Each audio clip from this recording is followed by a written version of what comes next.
I don't know how much new in terms of data points we learned, other than my favorite part about Donald Trump insisting that he was not the type of guy who would need a prostitute to James Comey, and the awkwardness that Comey felt. But he's been going on his book tour, and my sense is this is a guy who is looking to sell some books. Good for him. And I'm glad that he was essentially a prop in this play where Donald Trump fired him. But this is a guy who broke the primary directive of public corruption investigations in terms of the Justice Department. He broke that primary directive in announcing the investigation about Hillary Clinton. And this is a guy who really, by all accounts, if you're going to measure him in any way as an FBI director, should be considered a total failure. This is, I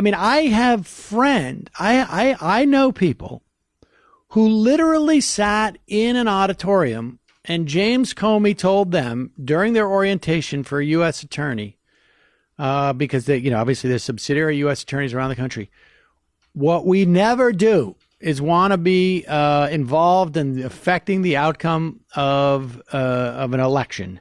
And you never talk about an investigation months before an election. You just don't do it. And he did it ostensibly because he wanted to protect the integrity of Hillary Clinton's election. But, I think also just because he was he's a coward himself. And you see it in his talk, even about how the Republican Party has changed. We'll talk more about that. But the Republican Party has not changed, folks.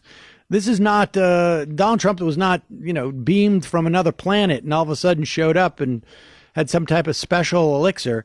The Republican Party groomed their voters for Donald Trump, not vice versa. Well, this is true. I mean, I wrote, endless columns about Comey during the election. He drove me nuts, and I consider him to be. I used the term showboat for him before Donald Trump did. So, and I don't have any regrets about that, or in any way have changed my view. He is a sanctimonious showboater. That guy believes, and in some ways, I mentioned in an earlier segment that, that Donald Trump's hubris in thinking that he could run for president. Well, I wrote a piece this week sort of comparing him to Comey, who is also afflicted by that same major character flaw, which is that he thought that he could substitute his judgment, his political judgment, his morality, his intellectual capacity for the judgment of the Justice Department, which had, for very good reasons, and which you just said, he told everyone else in the Justice Department they needed to adhere to, that you don't interfere in elections. There were good reasons why the Justice Department, the FBI director, whomever, does not step up and start injecting himself into it. And he got himself into that mess. And in his whole tour here, he's not really coping to that. He's come up with a lot of excuses. He said that, he was trying to protect. I mean, this idea that he was protecting Clinton's integrity, I think, is a bit much. He was afraid that the right wing was going to go after him, and that he was going to be held responsible when she ran. He knew there was going to be just endless calls for her impeachment and jailing and whatever, and that he would be the one that they would blame because he didn't indict her during the election or whatever. And he was trying to allay those kinds of accusations against himself and against the FBI. But even if none of that matters. I mean, this guy's going around saying that he's the moral arbiter, right? I mean, come on. Yes. I mean, even if we take him at face value, right? I can understand this mentality. And I think, a year ago, you and I talked about this theory that he thought it was inevitable she was going to win. Donald Trump had already threatened her in a debate, like, I'm going to prosecute you. He knows that there's an ongoing investigation about Donald Trump, and he wants to protect the integrity, the way that investigation is perceived. So he's going to show that he's fair-handed by breaking DOJ policy and thinking that he had, and that is the ultimate hubris, right? That his judgment, I can supplant the painstaking. I mean, this is when that policy counts, right? Like this is where the rubber meets the road. And for him to sort of say like, my acquired knowledge is better than that is the hubris. And it really ultimately was about protecting his integrity and his reputation and trying to maintain his, continued acceptance at the country club or whatever it was. And so, yes, even if I give him the best interpretation and the most generous interpretation, what he did was reprehensible. And frankly, it is annoying to see this guy go around and profit off of this.